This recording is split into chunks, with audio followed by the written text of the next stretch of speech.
The microphone. Roy, we'll start with you. Reigan, quick, congratulations. What does this game mean to you, your last game at Cameron Indoor? The most points you scored since December 1st, I believe. Your last game at Cameron Indoor, just tell us the emotions you bring.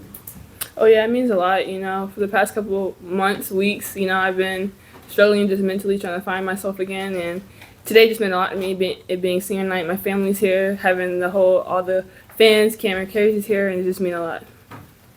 Hey Reigan, you had that 8-0 run at the start of the second half, 2 threes from the corner. Can you kind of talk me through those plays, but also how that motivated you the rest of the way?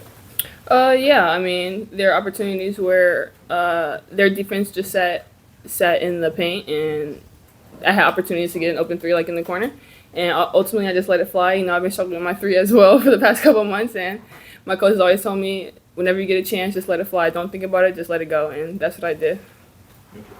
Reigan, as kind of a senior leader on this team, and somebody who's watched Toby now all season long, she really kind of carried you guys in that first quarter. Just kind of curious of your takeaways of her growth and kind of what she means to y'all this season.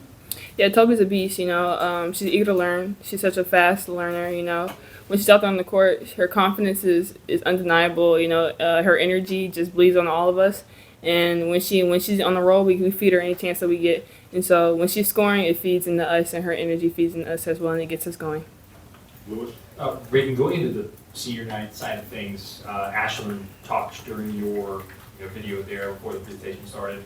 What does your relationship with her mean, and what does it mean to share something like that with her? Yeah, when I first came here, she was one of my first friends that actually I got to know, and we kind of just came here together. We enduring on a new journey together, and we stayed together just trying to learn the system together, learn just Duke overall, and we kind of just stayed together through everything, and we became best friends. People call us twin on and off the court, so it kind of just stuck with us, and we kept it. Kind of on that note, when she hit the three, a really dominant third quarter for y'all. She hits the three, and she was kind of doing the celebration, and the bench is mobbing her. What's going through your head there? Man, Ash, when she lets it fly, everybody knows it's going in. We have confidence in her that every time she puts it up, it's going in, and so does she. So whenever she makes a three, it just fuels the fire for us, and it hypes us all up. And, regardless whether we're making the shot or another teammate's making the shot, we keep that energy high, and we boost each other up every chance that we get. Awesome. So can you speak on the changes that you guys made since the last time you guys played at Chapel Hill, and the importance of the crowd cheering you guys on throughout the game? I feel like the main thing for us, we just had to hone down on defense. They got a lot of points in transition, so the main thing for us is just to lock that down and just being able to score offensively. We did that today. We were able to execute and ultimately just score whenever we had a chance. Any more questions for Reigan? Close out with Lewis. Maybe this is just anecdotal, seen it enough times, but it feels like Ashlyn hits a lot of shots at the end of a quarter.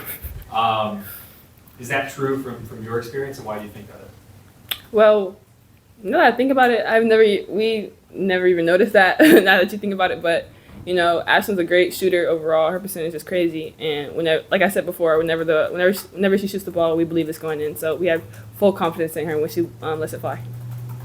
All right, thanks everyone. Thanks, Reigan. Thank you.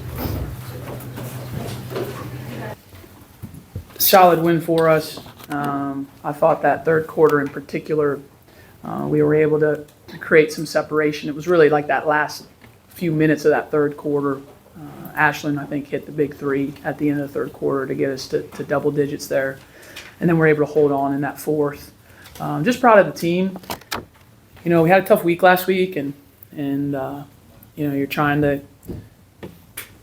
get the group back focused and get them to understand that, it's part of the process, and you got to just keep working, keep getting better. And they did that. They did a good job of just staying locked in. So to bounce back on Sunday to get a win, and then bounce back tonight and get a win, it's great for us. We want to win both this week. Obviously, every team wants to win the games they play, but we know that, we can still move up. And so we made that a focus of ours to try and win both of these against two of the top teams in our league.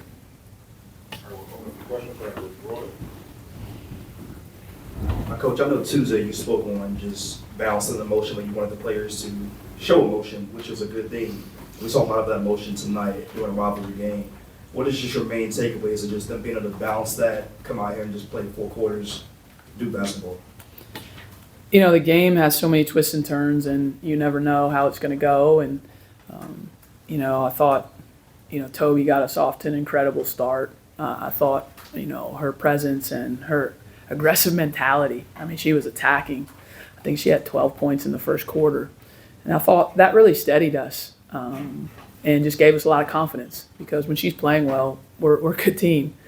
And then obviously Reigan throughout the game just made big play after big play after big play. And, you know, it was great to see her step up in that moment on senior night. And, you know, you couldn't write it any better if you were writing it right. Your senior last home game, you know, against you know, a rival, to be able to take over the game and create separation. So I'm just real proud of her and the performance she had tonight as well. All right, Coach, congratulations on the win tonight. What are you telling your team going into that second half, going into halftime with the score being so close? What were your words of motivation to get them going, to create such a lead during the third and fourth quarter? What I try to do at halftime of games is problem solve, figure out what's hurting us, and obviously get a lot of help from my staff, and then talk about adjustments that we can make, or maybe not even adjustments, just things that we're supposed to be doing that maybe we're not doing as well. So that's more of what we talked about. It wasn't like a rousing speech or anything. It was just talking about what we needed to do better, and I thought we let a few of their three-point shooters get loose in the first half. I thought we weren't great. Our guards weren't great in one-on-one defense in the first half, and they were getting to the paint and scoring. So we just talked about those things of where we could improve them, and then understand that it's going to be a 40-minute game. It just always is. So to think that it wasn't going to be kind of tooth and nail there for a little bit, that's just what it is. So at halftime, we weren't shocked, we weren't surprised. We were just ready to play the second half and see if we could bend momentum in our direction. Hey, Coach, when you guys last played UNC, Reigan and Toby, they kind of struggled. They went 2 of 24 combined, and then today they were 15 of 26. For those two, what was the biggest change between then and now? For Toby, I think it was just time. I mean, that's like the first week in January or the second week of January, and she's a freshman, and it's, you know, it's challenging. They're a very good defensive team, so it's challenging. They also have a very good experienced five player. So I think just now at this point in the season, she's played almost every team in the league. She's played a lot of top teams. So I think she just has more of a comfort now of how she can play and how she can attack. And then Reigan, it's just been challenging for her. I mean, I'm not going to lie, like January and February has been challenging for Reigan. She's not played up to the level that she's capable of consistently. And so to see her have this type of performance that we all know she's capable of, because we've seen it multiple times before, just really proud, you know, that she stuck in there and fought. Congratulations on the game and the win. To kind of zoom back, I know we're in such a big moment for women's basketball right now, and earlier this week, Diana Taurasi announced her retirement. I know your career overlapped with hers quite a bit in college. I didn't know if you wanted to show what she meant to the game. Yeah, Dee's awesome. I mean, you know, obviously I got a chance to coach her this summer, which was kind of weird, to coach someone that is your age, you know. I think that just speaks to her longevity and her excellence. And so that was really cool to have a month, you know, with her this summer in Paris and get a chance to see her through a different lens, you know, because I'd only seen her as either a teammate when we were teammates on the Olympic team or as a competitor when we were playing against each other in college and the pro. And just appreciate, you know, what it takes to play that long and what it takes to be at the highest level for that long. And certainly as a coach, to see how sharp she is mentally, to understand everything and be able to understand the strengths and weaknesses of her teammates. She's special. So it's been a great career. Kara, senior night, obviously is always an emotional time, but these two players in particular, Reigan and the years she spent here, and then Vanessa, the things that she's gone through with her injury and everything. What do those two mean to you and to this program? Well, I'll start with Vanessa. Vanessa did not sign to play for me. I'm in my 5th year, and Vanessa's in her 5th year, but she was signed to play for Duke with the old staff.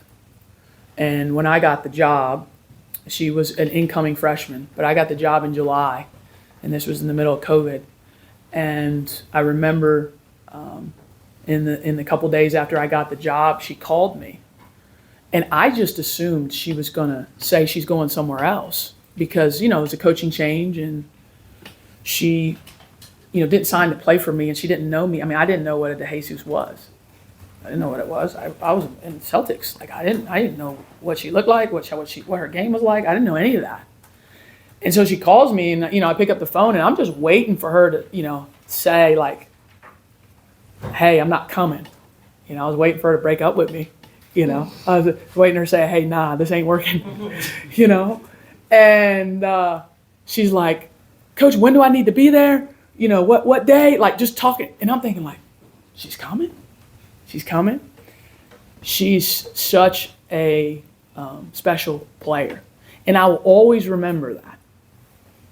When you're a new coach, you got to have some kids that believe in you before anybody else, right? Because when you're a new coach and you're taking over a program, you got to have some kids that are like, yeah, I think we can do it here. I know they've made a coaching change, but like, I think this coach is who I want to be my coach. Like, what a powerful gesture. And then obviously with the injury, she's been the only player that's been with me for the whole time. So she's seen the entire growth, right? We were the worst team in the ACC when I got here, right? To now we're one of the more respected teams in the league, right? And she's played with so many different iterations of our team. I mean, think of our team in the last 3-4 years, how it's changed so much. And so I could coach another 20 years, never coach a kid like DeJesus. Her team first approach, her work ethic, her mentality, how she really gives to everybody in the program. It's just special. It's special. Reigan is someone that we've just been tight, and we've just grown as her career has gone on. And we didn't really understand each other in the beginning too much, personality-wise. And so we've had to spend like a lot of time together, which has been great for both of us one-on-one, just to kind of work together and figure each other out. And that's been awesome process for me, and to try and continue for me as a coach to coach her better. And, she's had some incredible moments, incredible highlight moments of her career here, obviously leading us to the Sweet 16 last year. You have that with senior night here as well. Her incredible tournament out in Vegas this year. She's just had some moments where we wouldn't have been where we are without Reigan, 3-year starter for us, over the last 3 years. And we've won a lot of ACC games over the last 3 years. And, Richardson's been in the middle of all of that. Coach, Carolina shorthanded tonight without Kelly and Speed. And Coach Bangmark kind of mentioned how that fatigue set in the third and fourth quarter. How did you kind of exploit that early on? Do you feel like you used that to your advantage to finish them off in that late stretch? It's hard to pinpoint as the opponent in terms of like what you did to. But what I would say to you is, we knew coming in obviously that we would see a lot of the 4-guard lineup. Because that's what they've been playing as of late. And so we went 4-guard for some stretches there too. Although Donovan gives us just her versatility, guys, she's such a great defender, Donovan. And she allows us to, if it's a 4-guard lineup, she can play it and switch. If it's double big, if it's too big, she can play it and not switch. Like, she's just so gifted defensively and kind of allows us. So we did try to push the pace. That was something that we hoped to do, and we wanted to try to do that for 4 quarters. I thought the second quarter we lost our pace. And so that's something we talked about at halftime, like keep pushing the pace and see if we can get some looks in transition. And that did manifest itself there in the second half. We got time for 2 more questions in the front row, and we'll close out with Aaron. Coach, you spoke on Donovan previously. Can you speak on her injury and her update? We saw you guys go check on her at the other end of the court. You guys kind of joked around of you picking her up and carrying her on your back, coming back to the sideline. Any update on her? No, I don't have an update on her. I mean, she was smiling in the locker room back there, but I'm sure she's getting with the medical team and see. But yeah, that was scary. Yeah, it was a scary fall. So hope she's okay. Yeah. First, did you get a chance, I know you were a little busy before the game, to see the top 16 seed update with the NCAA? I did not. That you guys were a regional 3 seed again. We were So 3. Okay. In the top 16 again. Mhm. But you've got that going on that you're playing for. You've got the double bye still in the ACC. There's a lot going on. Kind Yeah. of, you talked a little bit about this the other day about putting yourself in the best position. I'm curious kind of the excitement that goes into a weekend or an ACC tournament when there's this much at stake for you guys in a really good year. Yeah, I mean, what a year for our league. I mean, the teams at the top of our league are incredible, and I think it's we have a lot of strength going into March, and I think we should have a ton of us hosting for second rounds as we go into it. But we knew that this was an important week for us. We needed to try our best to win both of these games, and the cool thing about tonight and also Sunday and then the ACC tournament is you can kind of control your own fate. You know what I mean? You can kind of win your way to where you want to go, right? You control that. And so that's what we've talked about it with our team is just finish strong. We didn't have the week we wanted to last week. Went 1-2, but let's see if we can go 2-0 this week. So I'm real proud of them. We've got the first one, and now, second one's going to be a bear, but we'll go down there and see if we can get it done. All right, thanks, everyone. Thanks, Coach. Thank you. Thanks, Nick.